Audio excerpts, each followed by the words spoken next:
In the late 1950s, NASA recruited military test pilots to become the very first American astronauts. They underwent an extensive battery of tests to find the very best astronauts for the Mercury program. These men became the Mercury 7. About the same time, another round of tests were being conducted on another group of pilots. These pilots were given the exact same physical and mental tests as the astronauts. The only difference was, they were women. Learn more about the Mercury 13 on this episode of Everything Everywhere Daily.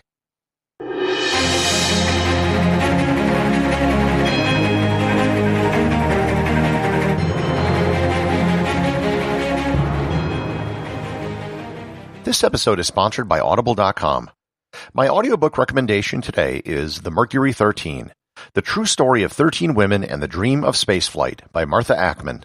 In 1961, just as NASA launched its first man into space, a group of women underwent secret tests in hopes of becoming America's first female astronauts. They passed the same battery of tests as did the Mercury 7 astronauts, but they were summarily dismissed by the Boys Club at NASA and on Capitol Hill. You can get a free 1-month trial to Audible and 2 free audiobooks by going to audibletrial.com/everythingeverywhere or by clicking on the link in the show notes. When the space race began, the initial goal by both the Soviets and the Americans was to put a human into orbit. No one had a clue what conditions would be like in space. In fact, when the idea was first hatched, there was doubt as to if it was even possible for humans to exist there. What would happen without gravity? Would radiation levels in space be lethal? Because they didn't know what conditions they would face, they figured the best people to recruit as astronauts would be people used to similar conditions, military test pilots. The initial pool of candidates was 508. Of them, 110 were interviewed. 32 of those were then brought in for physical and psychological testing. From this group, the final 7 were selected. All of the candidates from the very start were men. There were no female military test pilots, so none were eligible for the program. The idea of admitting women into the Mercury program was something that was never really officially considered. However, one person in the program was curious what would happen if women were subjected to the exact same tests that the male astronauts were. William Randolph Lovelace II was a flight surgeon who helped develop the tests for NASA and the Mercury program. He wanted to know how accomplished female pilots would perform. With the support of Air Force Brigadier General Don Flickinger, the top flight surgeon in the Air Force, he set out to find the answer. He recruited Geraldine "Jerry" Cobb, one of the most accomplished female pilots in the world. Jerry had her pilot's license at the age of 17, was a commercial pilot at 18, and eventually earned almost every flight certification available. She would often fly military bombers and fighters from factories to air forces around the world. Lovelace subjected Cobb to the same tests that all the Mercury astronauts were given. And she passed. She didn't just pass. She was ranked in the top 2% of all the astronaut candidates. Cobb and Lovelace worked together to find more women to take the same tests. They wanted to know if Cobb was an outlier or if this was something that more women could do. The entire project was privately funded, and it did not have any official approval or oversight by NASA. As with the Mercury program, Cobb and Lovelace focused their search on pilots. They limited their search to women with at least 1,000 hours of flight time. Word of the program spread via word of mouth and via women's flying clubs. There were eventually 19 women who were brought in for testing, and of those, 13 passed the same physical tests which were given to the male Mercury astronauts. They were eventually dubbed the Mercury 13. Unlike the Mercury program, most of the women never met each other. They were all tested separately, and unlike the men, they weren't in a competition to make any sort of cut. While the program wasn't a secret, it also wasn't really publicly promoted.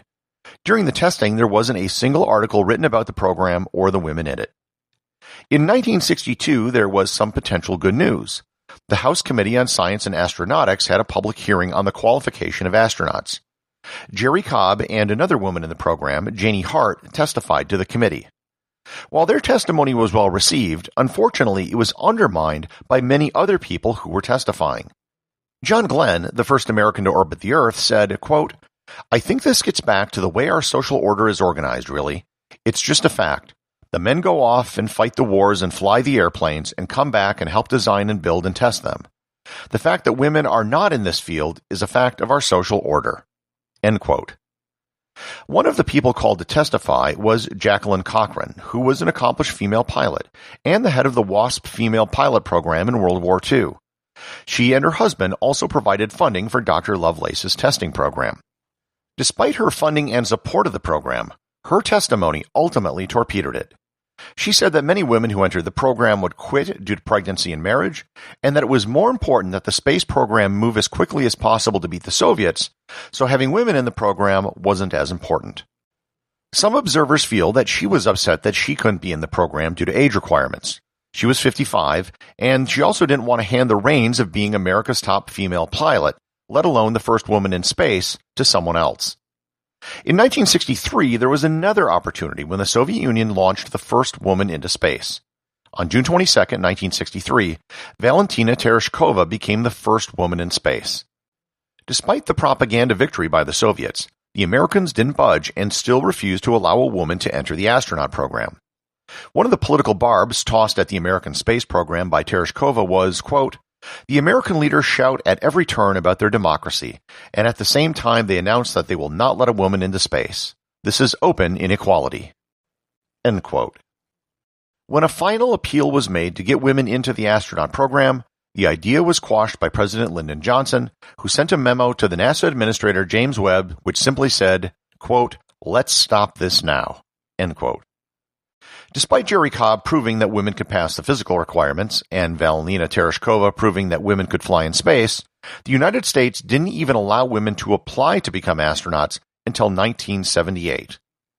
6 women qualified in 1978 to the U.S. Astronaut Corps: Sally Ride, Judith Resnick, Annalee Fisher, Catherine Sullivan, and Margaret Ray Seddon. All of them flew in space, with Sally Ride becoming the first American woman in space. The current American record holder for having the most time in space is Peggy Whitson, who spent 665 days in orbit. Jerry Cobb had a 30-year career flying relief missions in South America and establishing new flight routes. She was nominated for the Nobel Peace Prize in 1981.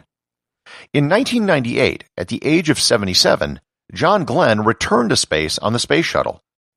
In theory, he was in space to test the effects of space on senior citizens, but many people think it was just a quid pro quo from NASA after his years of support in the United States Senate.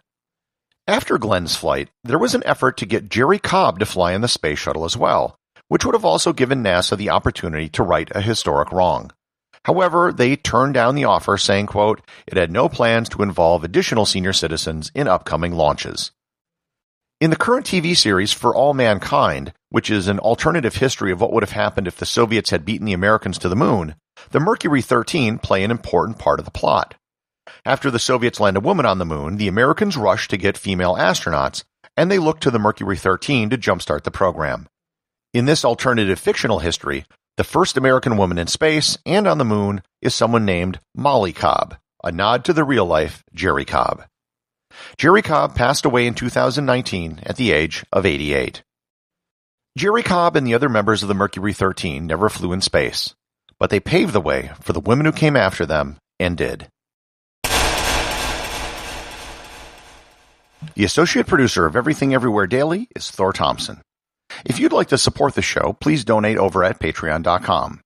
There is content only available to supporters, merchandise, and even opportunities for a show producer credit. If you know someone you think would enjoy the show, please share it with them. Also remember, if you leave a 5-star review, I'll read your review on the show.